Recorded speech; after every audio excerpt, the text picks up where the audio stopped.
The Fall of the PTO Empire, a Mrs. Carter story. Mrs. Carter sat at her desk staring blankly at her computer. Jordan blinked and asked, "You okay?" Mrs. Carter sighed deeply and replied, "No." Marcus whispered, "She's still mad about her prep?" Mrs. Carter nodded solemnly and said, "Yes, I considered taking a half day out of spite." The room exploded. Jordan screamed, "Not again!" Marcus grabbed his chest and asked, "Did you do it?" Mrs. Carter slowly shook her head and replied, "No." Jordan blinked and asked, "Why not?" Mrs. Carter stared dramatically into the distance and said, "Because my leave balance is no longer what it once was." The room froze as Marcus whispered, "Oh no." Mrs. Carter nodded solemnly and continued, "There was a time when I possessed 80 glorious hours." Jordan screamed, "The golden era!" And Mrs. Carter proudly nodded. Yes, a time of wealth, a time of abundance, and a time when I could leave whenever I pleased. Marcus laughed and asked, "So what happened?" Mrs. Carter stared into the distance and replied, "I began preparing for my future." Jordan blanked and asked, "What future?" Jordan stopped the conversation and said he needed clarification before the story continued. Mrs. Carter looked confused and asked what he needed clarification on. Jordan reminded her that she had just announced she was getting married and moving to London. Marcus quickly added that she was already married. Mrs. Carter nodded and admitted that, yes, technically she was. Jordan then asked if she had not just said in the previous chapter that Mr. Carter was fake.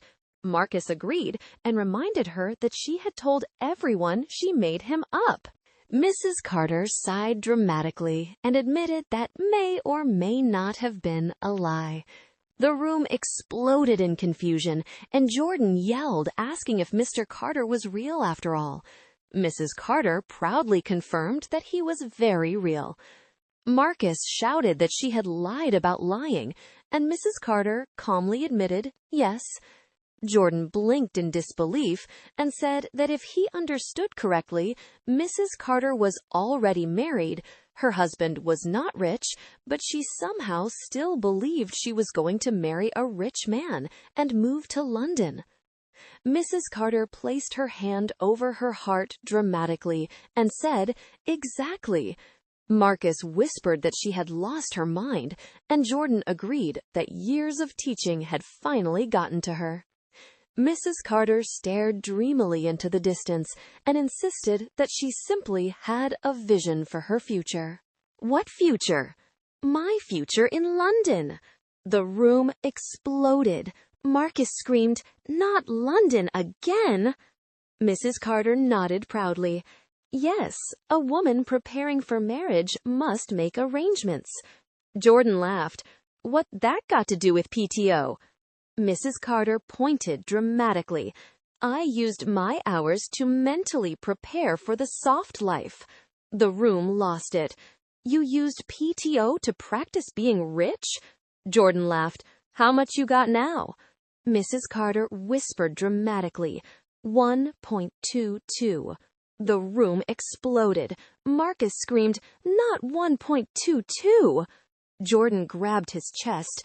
You broke. Mrs. Carter nodded solemnly. Yes, I am temporarily in financial hardship. Marcus laughed. That ain't financial. Mrs. Carter pointed dramatically. It is leave poverty. The room lost it again. Jordan laughed. So now what? Mrs. Carter stared dramatically into the distance. Now I must rebuild before marriage. Marcus blinked. Why? Mrs. Carter nodded solemnly. Because when I move to London, I cannot arrive spiritually exhausted. The room erupted. Jordan screamed, "Spiritually?" Mrs. Carter proudly nodded. Yes, my husband deserves the best version of me. Marcus whispered, she's still lying. Mrs. Carter adjusted her glasses and stared dramatically into the distance. No, I'm planning.